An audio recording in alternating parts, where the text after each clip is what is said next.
knowing theory alone is not sufficient, and we should be able to apply it while practicing engineering or when we are given some of the situations in form of numericals. So today in this session, we are going to solve numericals which are related to the topic of metal casting.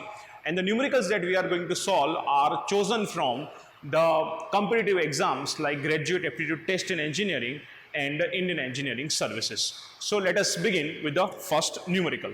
So the first question that we are going to solve is, they are telling us that the grey cast iron blocks of 200 by 100 by 10 mm are to be cast into the sand molds.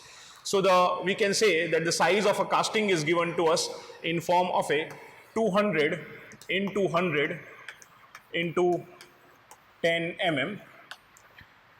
Shrinkage allowance for the pattern making is 1%. So they are saying that the shrinkage allowance is equal to 1% for the pattern making, and we are asked to find out the ratio of volume of the pattern to that of casting. So we need to find out the ratio of volume of pattern to volume of casting. Now whenever this kind of question comes, or whenever the situation comes wherein you need to consider the shrinkage which is associated with the pattern or pattern making, remember one thing, that whenever we calculate the shrinkage onto the pattern, it is always calculated on individual dimensions and it is never calculated on whole volume, right? So we need to consider here this 1% shrinkage on these individual dimensions of a 200, 100 and 10. So volume of pattern, obviously because we know that the solid shrinkage takes place, in order to compensate the solid shrinkage, we are going to make the oversized pattern. So here we are going to add 1% of 200 here, 1% of 100 here, and 1% of 10 here, and then we will be dividing it by 200 into 100 into 10. So when we do this, so 1% of a 200 is going to be 2, so it is going to be 202 into 1% of 100 is 1, and we adding it 101 into, this is going to be 10.1, and divided by 200 into 100 into 10, and when we do this, the answer is going to be 1.03. So the ratio in this question of a volume of pattern to volume of a casting is 1.03, right? Now let us look at a very question which is very similar to this, and this was also asked in a GATE. Here they are saying that the grey cast iron blocks of size 100 by 50 by 10. So here it was 200 by 100 by 10. Here in this question, the size of a casting is given to us as a 100 into 50 into 10 mm, with a central spherical cavity of diameter 4 mm are sand cast. So there is a cube they want us to, they want us to cast a particular component of this particular size, and they are saying that that component will have a spherical cavity into it, and that cavity has a diameter of a 4 mm. The shrinkage allowance for the pattern is 3%, so here it was given 1%. Here the shrinkage allowance which is given to us is equal to 3%. The ratio of a volume of pattern to the volume of casting is. So here again they are asking us the same thing, volume of pattern to volume of casting. Now see, in this question they are saying that, let's say we have a cube like this, or let's say the dimensions are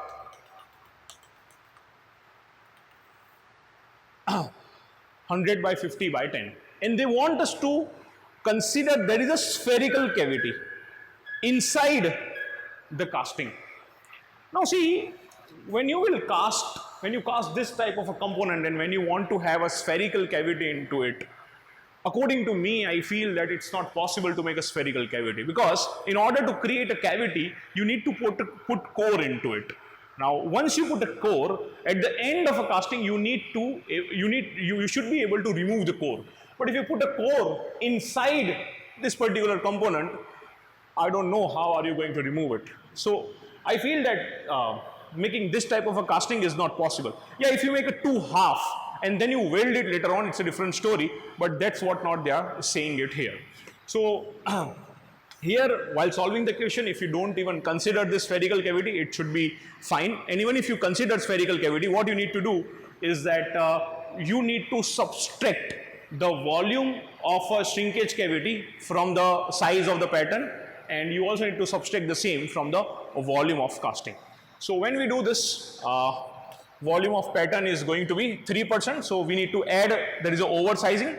One more thing is that there are many students who have a misconception regarding the gray cast iron, and then they say that the pattern of a gray cast iron, when we cast a gray cast iron, the pattern should be smaller than the size of a casting. But remember that that's not the truth. The truth is that the pattern is always oversized. The truth about the gray cast iron is that gray cast iron expands upon solidification.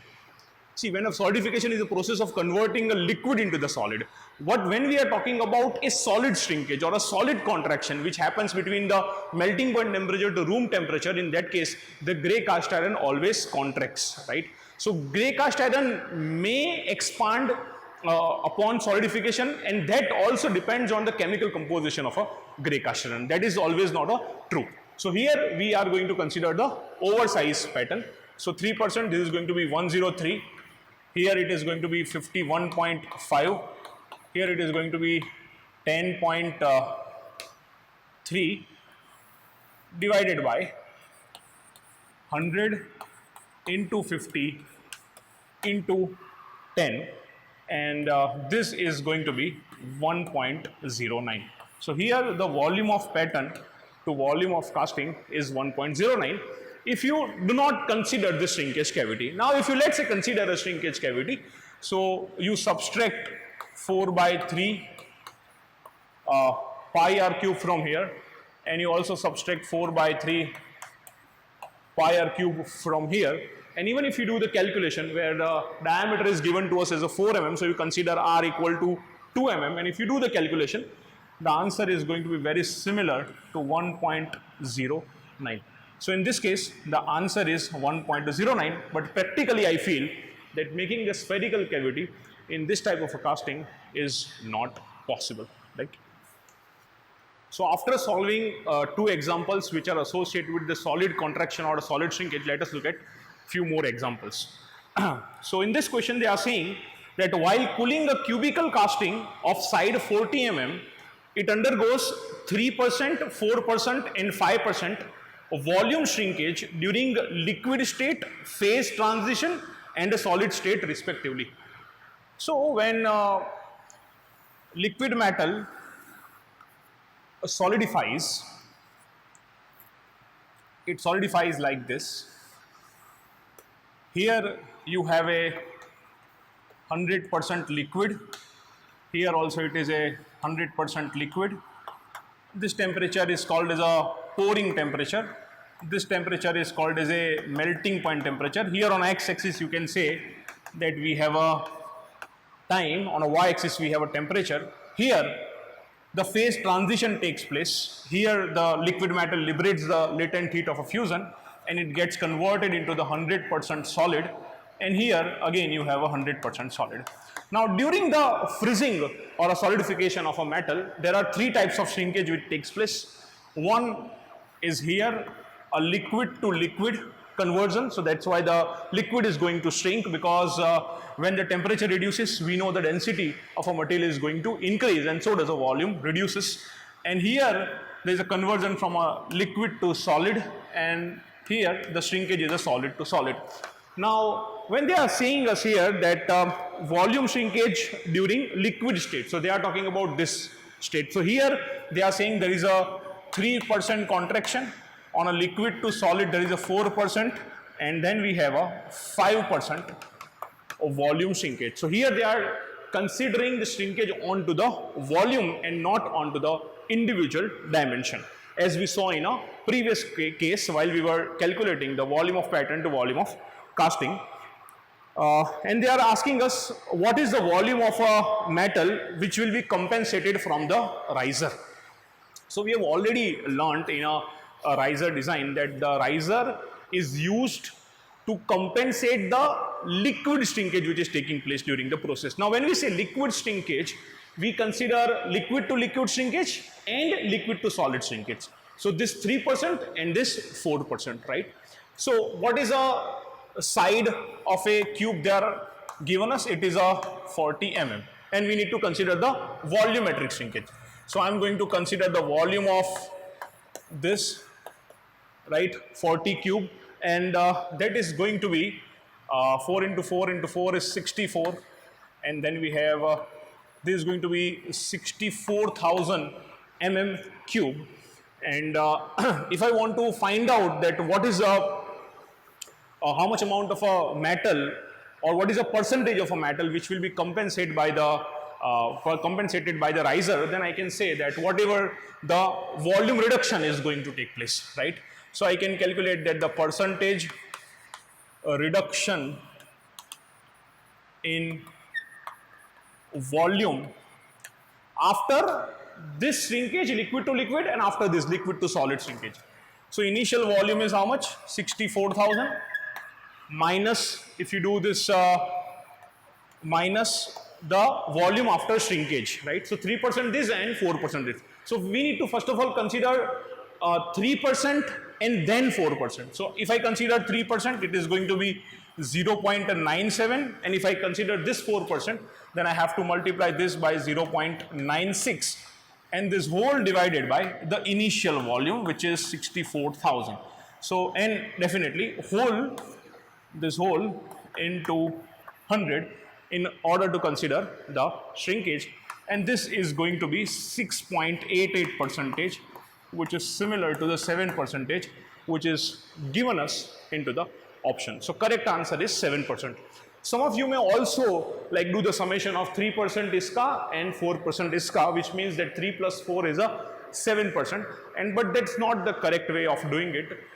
In this question, though the answer is 7%, but 3 plus 4 is not the correct way, because we need to consider the first of all the liquid to liquid shrinkage of a 3%, and whatever size we get on that we need to consider the 4%, right? That's what we have done here, multiplied by 0.97 and then 0.96. So this is how we can find out the answer of this question. The next question is very similar to the previous question. Here they are saying that a cubic casting of 50 mm side. So here the cube which is given to us has a 50 mm side, undergoes volumetric solidification shrinkage, which means a conversion of liquid to solid, and volumetric solid contraction, which means solid to solid contraction from melting point temperature to room temperature, and that is 4% and 6% respectively, that is given to us. So volumetric solidification shrinkage is equal to 4%, and a volumetric solid contraction is given to us as a 6%. No riser is used. So here we will not be able to compensate the liquid shrinkage which is taking place. So this 4% shrinkage we will not be able to compensate. Assume uniform cooling in all the directions. The side of the cube after solidification and the contraction is.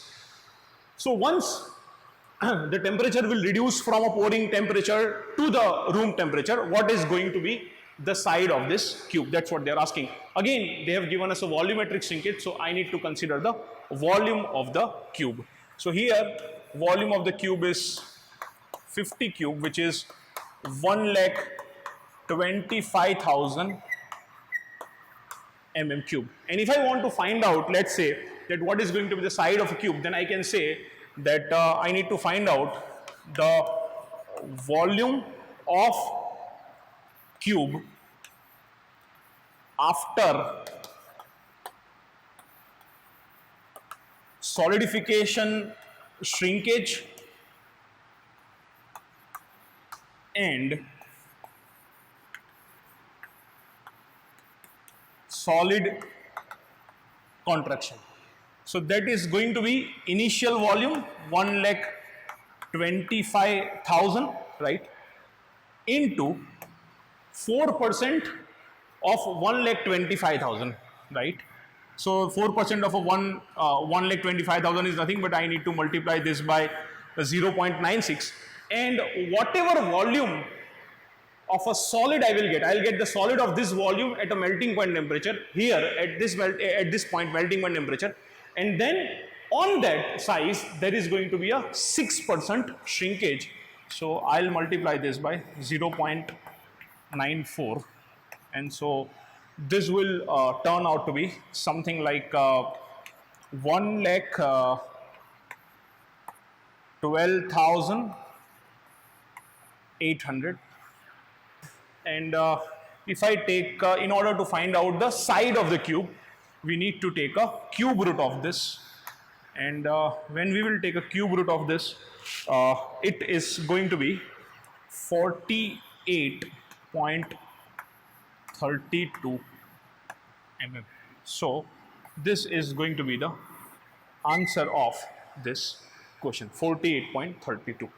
So we need to understand this. Now in this question, let us say we make a small change and we say that the riser is used. So if riser is used, it means that this 4% of a solidification shrinkage will be compensated. So we need not to consider this 0.996 here. We need not to multiply it with 0.96 here.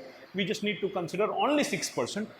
And then you find out whatever volume of a cube turns out to be, and then we need to take a cube root of that. So that is going to be the answer if they say that the riser is used. Okay. So after doing previous questions, now let us go to the next set of questions which are related to the core and the net buoyancy force which applies onto the core when we pour the liquid metal. So now let us consider this question. They are saying that in a sand casting of a hollow part of a lead, a cylindrical core of a diameter 120 mm and height 180 mm is placed inside the mold cavity. So diameter of a core is given to us as a 120 mm, and height or length, whatever you want to consider, it is given to us as a 180 mm. The densities of a core material are, so we know that we denote the density of a core material by small d, so diameter of a core and height of a core, and that is given to us as a 1600 kilogram per meter cube, and density of the liquid metal, which is a lead, it is given to us as a 11,300 kilogram per meter cube, and they are asking us the net force that tends to lift the core during the pouring of a molten metal, which is nothing but a net buoyancy force, because we know that that force tries to lift the core in a upward direction. So we know we have already derived the equation for a net buoyancy force, and it is equal to V into G in bracket rho minus D, where V is the volume of core. Now this is a cylindrical core, so this is going to be pi by 4 d square h. D is 120 square into h is 180. See, we need to find out the answer in a Newton. Now this 120 and this 180 both are in mm, so we need to convert them into the meter, and so we have to multiply this by 10 raised to minus 9.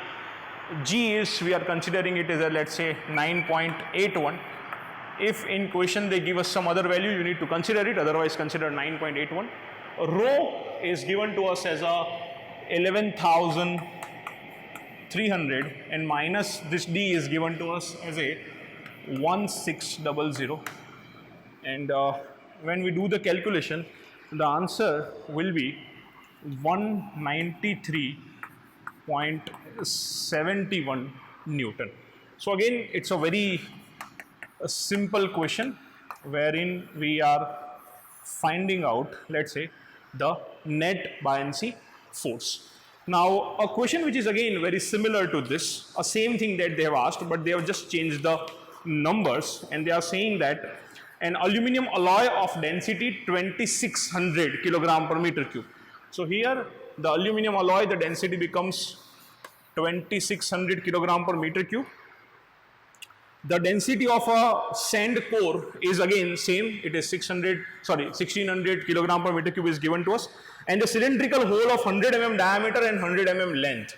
So here they are talking about length, and both of them are 100 So if we, let's say, solve this question, then again it is a cylindrical core, and they are asking us the same thing: what is a net buoyancy force? So here, instead of I think 120, we need to put 100.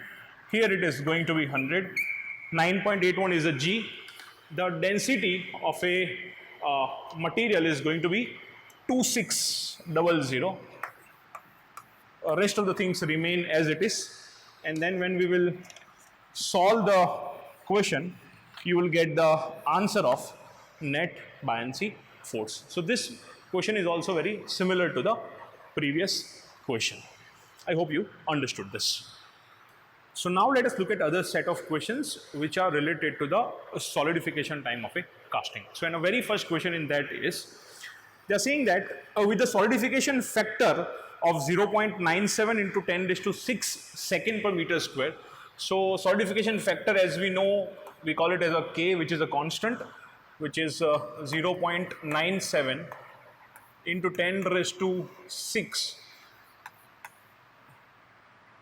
second per meter square. The solidification time of a spherical casting of a diameter 200 is. So we have a spherical casting which has a diameter of 200 and we need to find out its solidification time. So we know from the Korinov's rule that the solidification time tau is equal to mold constant K. It is also called as a mold factor or solidification constant or a solidification factor. All of them are same. K into modulus square, and modulus is nothing but a volume upon surface area square. So solidification constant is already given to us, 0.97 into 10 raised to 6, and modulus of a sphere, as we already know, is d by 6. We have already earlier derived the modulus for various shapes, and so d by 6, so diameter is 200, but it is given to us into the so we have to convert that into meter divided by 6 whole square, and when we will do this, the answer will turn out to be 1078 seconds. Okay, so this is how we can solve this question which is related to the solidification time. Now let us look at the other question. So now let us look at the other question. In this question they are saying a cube shaped casting solidifies in a 5 minutes. So there is a cube which solidifies in 5 minutes. So its solidification time is given. The solidification time in minute for the cube of a same material which is 8 times heavier than the original casting.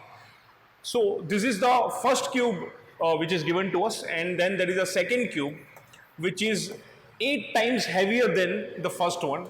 We need to find out its solidification time. So we can say that the mass of the second one, the second cube, is 8 times the mass of the first cube. And we already know that both the materials are same, which means the densities are going to be same.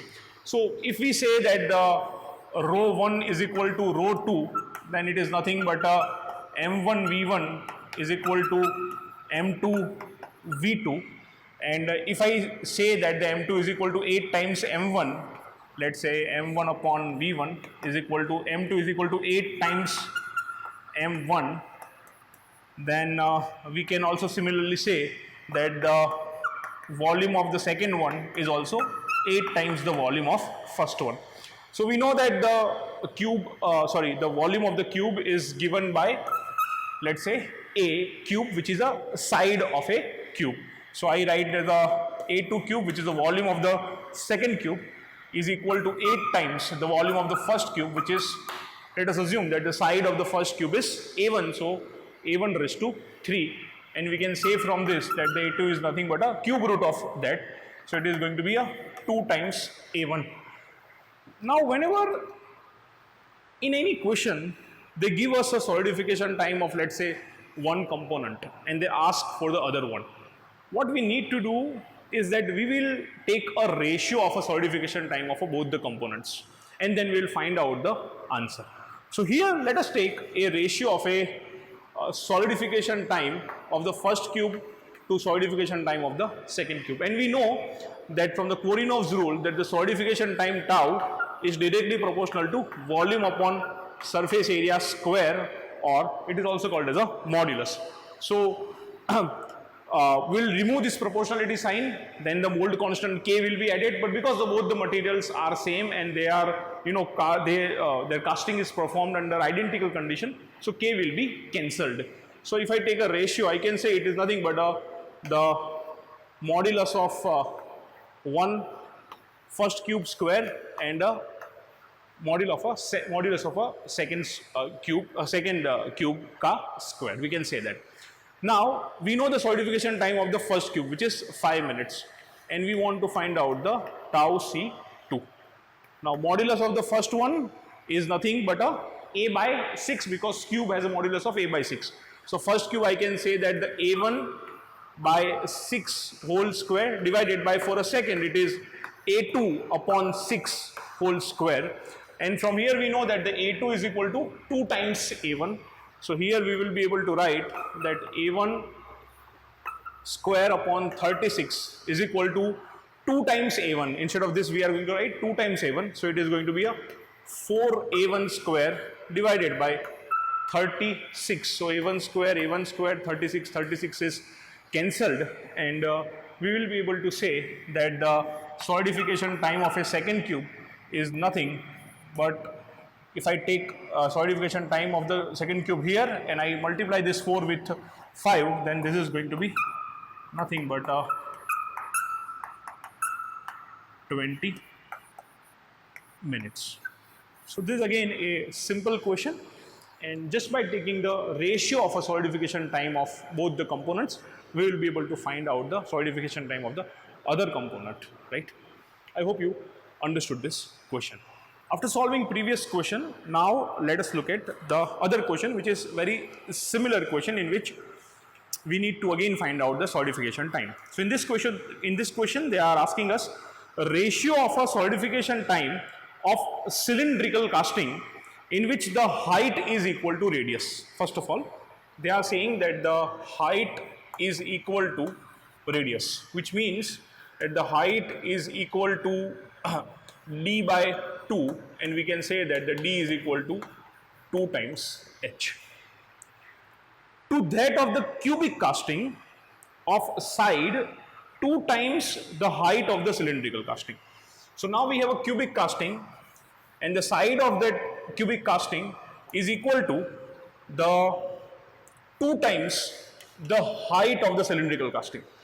From here we have already computed that the diameter is equal to 2 times h, and we will be able to say that the side of the cube is equal to the diameter of the cylinder.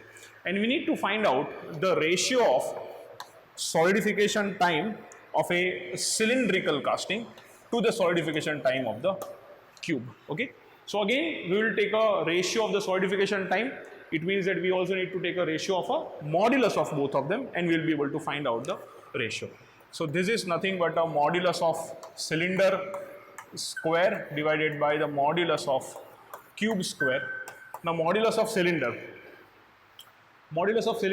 we need to find out here, because in general we say that the modulus of cylinder in case of a side riser and top riser we have derived it to be d by 6, but then here they are telling us that the height is equal to r and the diameter is equal to 2 times h. So there are the different conditions which are given to us, and so we need to compute the modulus again. So modulus is nothing but a volume upon surface area. The volume is pi by 4 d square h. Now we know that the h is equal to d by 2. So if I place d h is equal to d by 2 here, then I will be able to multiply this like this divided by its surface area. So again the surface area is nothing but we are considering, let's say, a cylinder of this sort, and so we are going to consider both this cross sectional areas as well as the peripheral area. So it is 2 times pi by 4 d square, which is going to be pi by 2 d square, plus pi d into h, again h is nothing but a d by 2, divided by the modulus of cube. Now cube is equal to, cube has a volume of a cube, its surface area is 6a square, but we know that the a is equal to d, so we'll write the modulus of a cube in terms of a d. So this is going to be a d cube divided by 6d square, and the whole square of this at the same time, whole square of this. So if we, let's say, simplify this, this is going to be pi by 8 d cube divided by this pi by 2 d square, and this is also pi by 2 d square. So this is going to be a 2 times pi by 2 d square. So we can say it is nothing but a pi d square, because 2 will get cancelled, and this whole, again the whole square of this, and d cube divided by 6d square whole square is nothing but a d by 6 whole square. If we further simplify this, we can say that this pi is cancelled and this d square d cube is cancelled, so we are left with d by 8 here, and here we have a d by 6. So this is d by 8 whole square, this is d by 6 whole square. So now if we again further simplify this, this is going to be d square upon 64 into, now when the d by 6 will go up, it is going to become 36 upon d square. So this is 36 upon d square, again d square is cancelled, and this is going to be 36 by 64, and if we further simplify this, this is going to be 36 by 2 is 18, and that's 9, and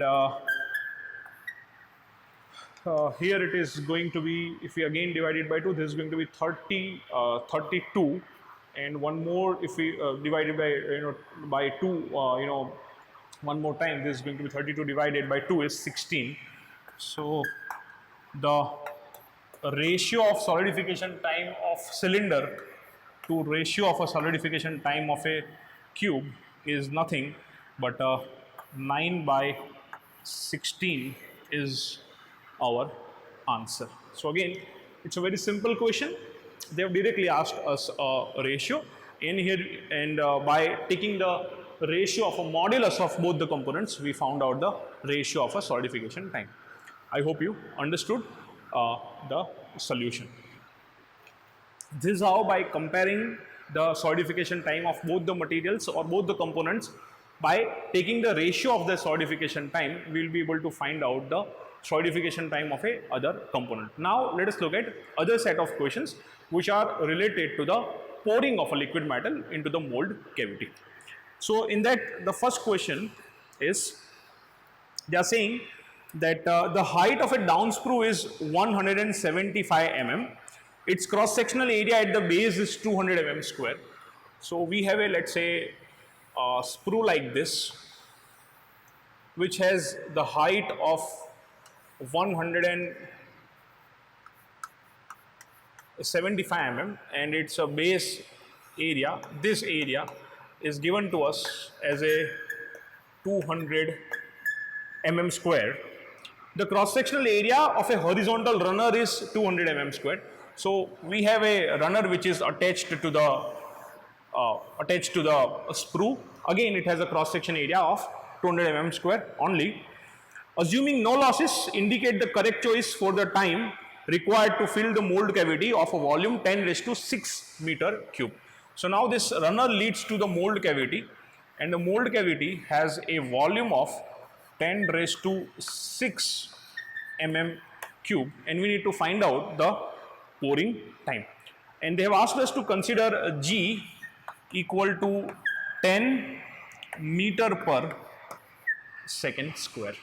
So we know that the pouring time, earlier we have learned how to calculate the pouring time, and so the equation of a pouring time is nothing but it is equal to volume of mold cavity divided by the flow rate. So volume of mold cavity is given to us as a 10 raised to 6 mm cube. The flow rate is nothing but A into V, where A is a cross section area, which is already given to us as a 200 mm square. So 200 into G. Now here they have given us a height of a sprue, and we consider a constant pressure head which is equal to the height of a sprue, which is equal to 175 mm. So we can say that the velocity is going to be nothing but under root 2gh. So under root 2gh, and here we are considering that the liquid metal which is present on the top of a sprue is a stationary, so we need not to consider any other velocity associated with the liquid, because that data is not given to us into the question. So under root of 2 into g is 10 meter per second square. So they have given us into the meter, while rest of the dimensions are into the mm. So we need to consider we need to convert the meter into the mm. So 10 into 10 raised to 3 into the height is 175. So now when we will do the calculation, the answer will turn out to be 2.67 seconds. So this is how we can solve this question, which is very simple, right? I hope you understood this. Now there is one more question which is almost similar to this. In this question they are saying a mold has a down sprue whose length is 20 centimeter. So here this length or a height is given to us as a 20 centimeter. The cross sectional area at the base of the down sprue is 1 centimeter square. So here the area is given to us as a 1 centimeter square. The down screw feeds the horizontal runner leading into the mold cavity of a volume 1000 centimeter cube. So here they are giving us a mold cavity volume as a 1000 centimeter cube, and they want us to find out the pouring time which is required to fill the mold cavity. Again, the pouring time is volume of cavity divided by the flow rate, right? So volume of cavity is 1000 centimeter cube divided by the cross section area given to us 1 centimeter square into under root 2gh. Again, a similar thing, we are assuming that the liquid which is present above the sprue is stationary, and so we need not to consider any other velocity associated with that. And so this is going to be 2 into g. Now g is not given to us in this question, so we will consider 9.81, but that is into meter, so we will convert it into the centimeter. So you have to multiply it by 100, so it is going to be 981 into its height is 20 centimeter. And when we calculate this, the answer will turn out to be 5.05 second, right? So again, this question is also very similar to the previous one, and this is how we can solve this. Now let us look at the other question which is related to the pouring. This question says that sand casting process, a sprue of 10 mm base diameter. So the diameter of sprue is given to us, which is equal to 10 mm, 250 mm height. So the height of a sprue is 250 mm height, leads to the runner which fills the cubical mold cavity of 100 mm size. So we can say that the side of a cube is nothing but 100 mm, and so we can say that the volume of a cavity is going to be 100 in 100 cube mm cube. This is going to be the size of a mold cavity, and they are asking two things here. They are asking, first they are telling us that we need to find out the volume flow rate, Q we need to find out, into mm cube per second. So we know that the volume flow rate is nothing but Q equal to A into V. Now A is something which is not given to us, so we need to find out. You can assume it that let's say this is a sprue, and that is leading us to the mold cavity, and this diameter is given to us, which is 10 mm, and this height of a 250 mm is given to us.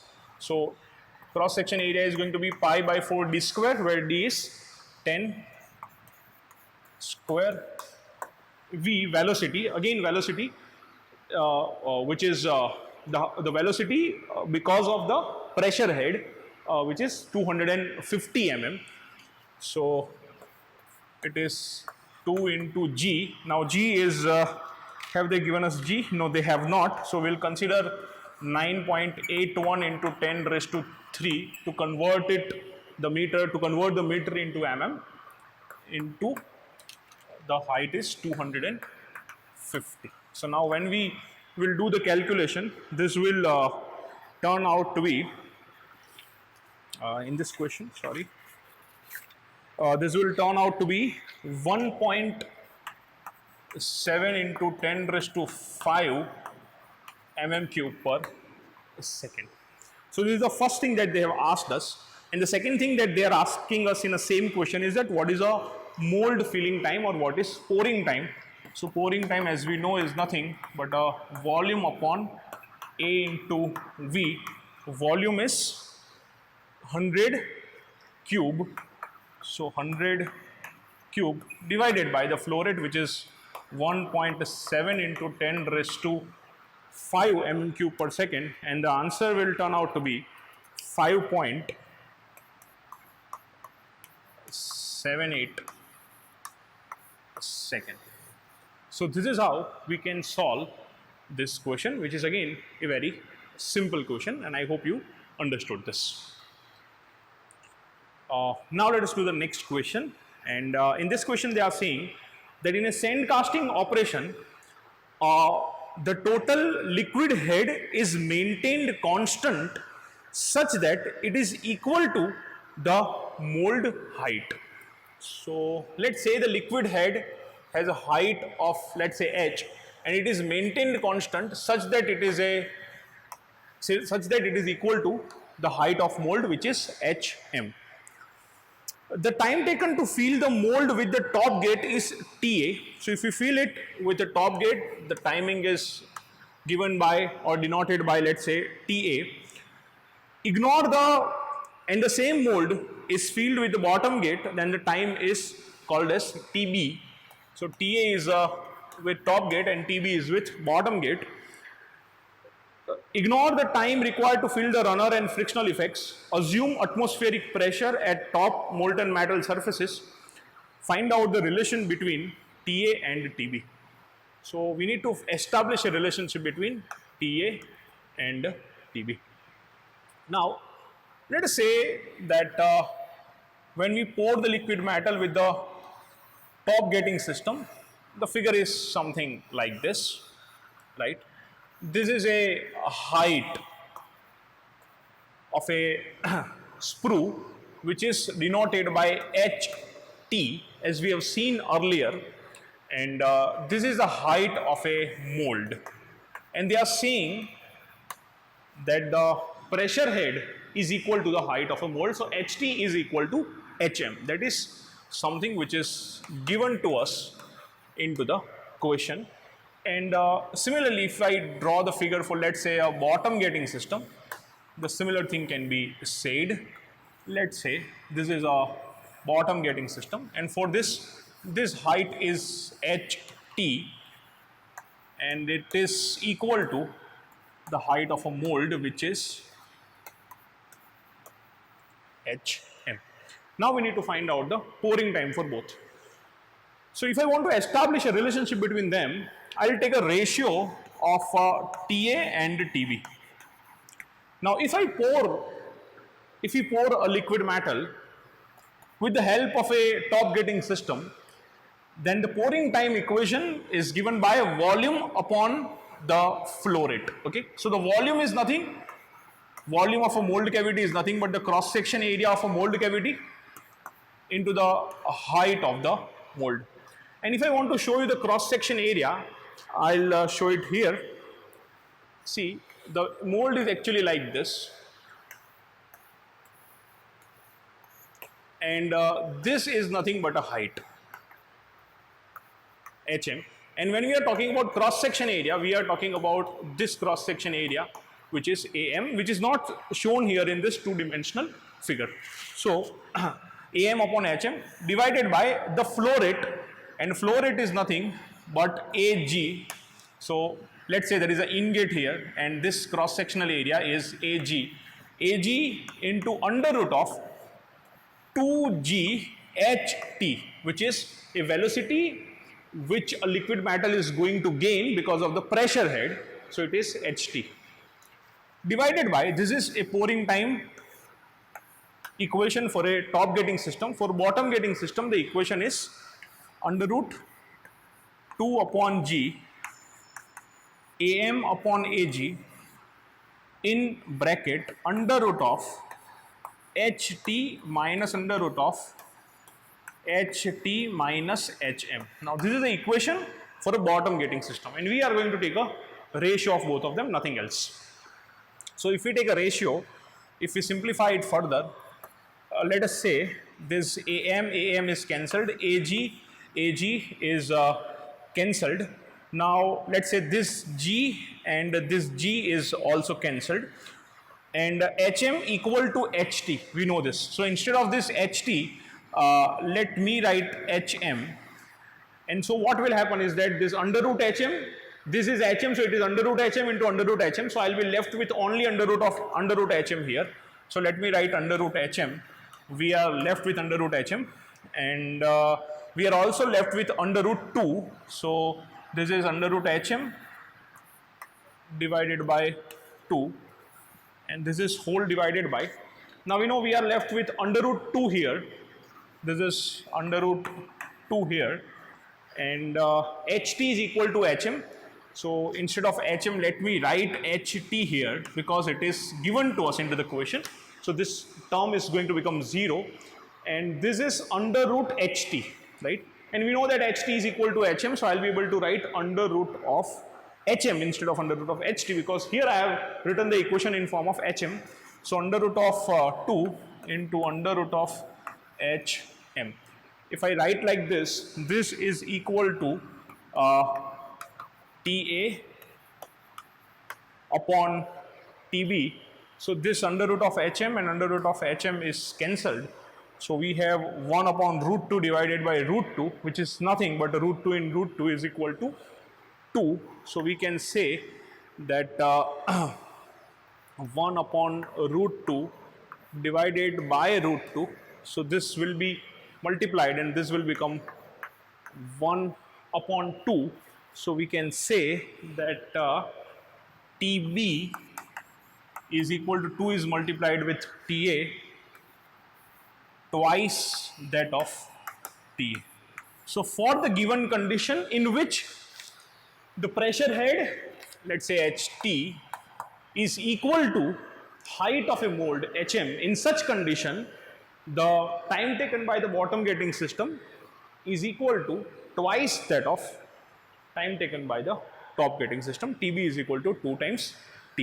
So this is how we can establish the relationship between them, and you can also remember this relationship in case, let's say, if directly they ask you, they give you some numerical values, so they give some values to Ht, Hm, how much it is, and then they ask the question to find out, let's say, time for a bottom gating system, then you can directly find out the answer with the help of this relationship, this equation. I hope you understood the explanation. So in this pouring time only, let us look at one more question, which is, I feel it's an important question, and many times students make mistake while solving this one. So in this question they are saying that a 200 mm long down screw has a cross section area of a 650 mm square. So in this question they have given us a figure like this, wherein this is a pouring basin which is connected with the sprue. Let's say this is the sprue, and this top cross section area of a sprue is given to us, and this area is given to us as a 650 mm square,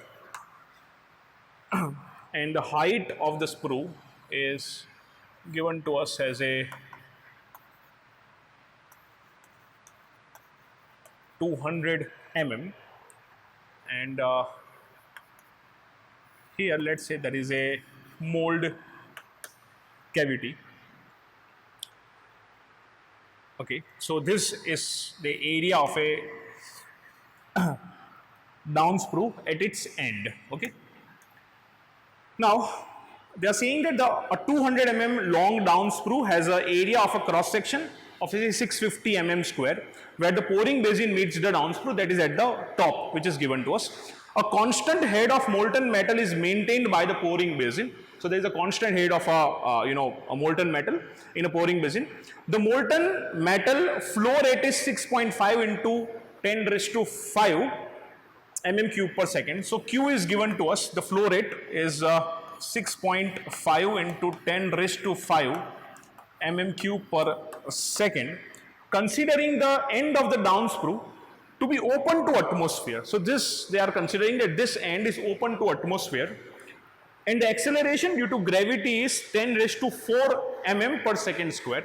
So G is 10 raised to 4 mm per second square. The area of a down sprue in mm square at its end. So they want us to find out this area. Let me call this area as A1, which is given to us. So we need to find out this area A2. Avoiding aspiration effect.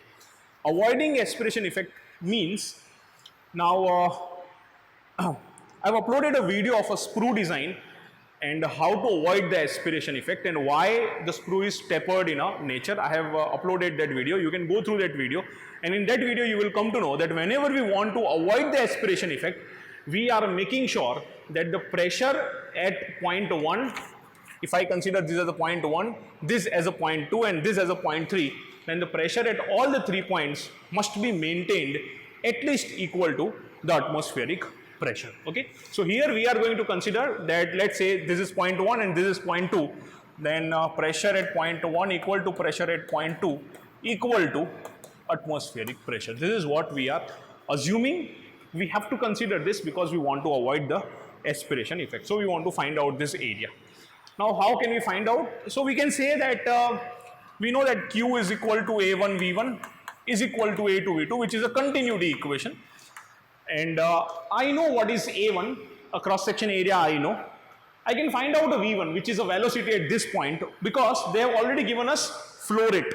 So Q is equal to A1 V1. I know the Q, I know the A1, so we will be able to find out the V1. V1 I find out. Then A2 we want to actually find out, right? So we know A1 and V1. Now somehow if we can find out the V2 from the given conditions, then if we find out V2, then we will use this continuity equation and then we will find out the A2. So first of all, our task in this question is to find out the V1. So V1 is nothing but Q divided by A1, and Q is given to us as 6.5 into 10 raised to 5, and the cross section area is given to us as 650, and so we can say that this is going to be 10 raised to 3 mm per second. So the velocity of a liquid metal at section 1 is going to be 1000 mm per second, or 10 raised to 3 mm per second. And now if we, let's say, solve the question, then we will we have to go ahead and we need to find out the V2. Now in order to find out the V2, we are going to apply the Bernoulli's equation at the section 1 and at section 2 by considering this section 2 as a datum surface. So let us do that.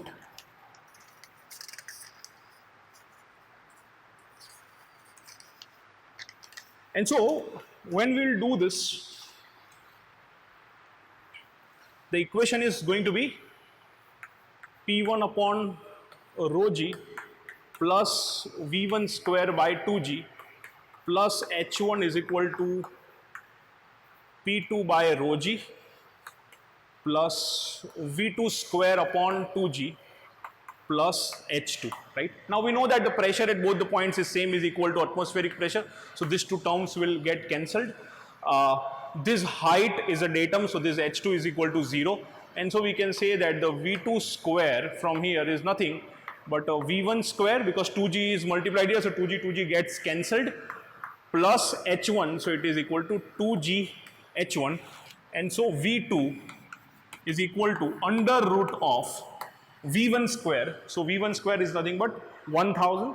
So this is 1000 square plus 2 times G. G is given to us as 10 raised to 4. 10 raised to 4 into height H1. This is 200 mm. And so when we find out this is going to be 2236.06 mm per second. Right? So this is how I found out the V2 here. Someone can say that, sir, why can't I consider that V2 is equal to 2GH and I'll consider H is equal to 200 mm. See, V is equal to under root 2GH is the equation which can only be considered when the liquid above the sprue is stationary. Here the liquid is not stationary because they have given us flow rate. So when the liquid is coming into the sprue, it is coming along with some velocity. So that's why we will not be able to consider V2 is equal to under root 2G H1, because there is a certain value of a V1 which is equal to 1000 mm per second. Now we know the V2, so we can apply A1 V1 is equal to A2 V2 here. Now we know A1 V1 and V2, we need to find out the A2. So A2 is equal to A1, which is 650, V1 which is equal to 1000 divided by this 2236.06, and once we will do that, we will find out that the A2 is going to be 290.7 mm square. So this is how we will be able to solve this question, and we will be able to find out the area of a down sprue at its end. Okay, I hope you understood this. And please don't make a mistake while calculating the V2. So now let us look at one more question which is associated with the pouring. And here in this question, they are saying that a sprue in a sand mold has a top diameter of a 20 mm and a height of 200 mm. So there is a sprue which is given to us, which has a top diameter, this diameter, of a it is given to us as a 20 mm, and the height is, let's say, 200 mm. The velocity of the molten metal at the entry of the sprue is 0.5 meter per second. So here, when the molten metal is entering from the pouring basin, it enters with a certain height, certain velocity, and that is given to us as a 0.5 meter per second. The assumed acceleration due to gravity is 9.8 meter per second. So G is 9.8 meter per second. Neglect all the losses. If the mold is well ventilated, the velocity of the molten metal at the bottom of the sprue is. So here we need to find out what is going to be the velocity, right? So as we saw in a previous question, if we apply the Bernoulli's equation, and here they are saying that the mold is very well ventilated, which means that they are avoiding the aspiration effect. So you know the P1 V1 terms will get cancelled. Actually this point will have a certain height. If you consider this point as a datum, so this point will not have any height. And then in a previous question, the way we found out, let's say the velocity V2, so we can say that the V2 square upon 2G is equal to V1 square upon 2G plus the height of 0.1 if this is considered as a datum, right?